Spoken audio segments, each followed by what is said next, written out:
Hello everyone, good morning. তো mini blog day 2তে তোমাদের সবাইকে অনেক স্বাগত। তো ঘুম থেকে উঠে দেখো ফ্রেশ হয়ে মাম্মামকে নিয়ে বসে গেছি রান্নাঘরে। সকালবেলা আমাদের টিফিনটা আগে করে নিলাম, গোলা রুটি, চা দিয়ে গোলা রুটি। এটা খেয়ে ওর বাবা অফিস যাবে। আর এইদিকে হচ্ছে মাম্মামের জন্য দুধ বসিয়ে দিয়েছি, ওটস করবো, সেটা ওকে খাওয়াবো। তারপর মাম্মামের বাবা অফিস চলে গেলে আমি আর মাম্মাম এই ঘরে বসে একটু বৃষ্টি দেখছিলাম। দুপুরবেলা আমার রান্নাবান্না কমপ্লিট করে মামামকে নিয়ে আমিও শুয়েছিলাম, কারণ রান্না হয়ে গেছে, বাকি কাজকর্ম সব শেষ।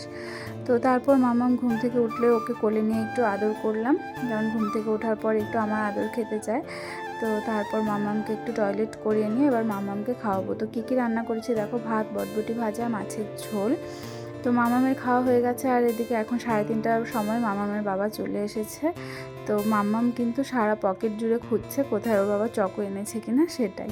তারপর মাম্মামের বাবা খাওয়া দাওয়া করে অফিস চলে গেল, আর আমি মাম্মামকে নিয়ে ঘরে বসে টিভি বন্ধ করে কিছুক্ষণ ছিলাম। সন্ধেও হয়ে গেছে।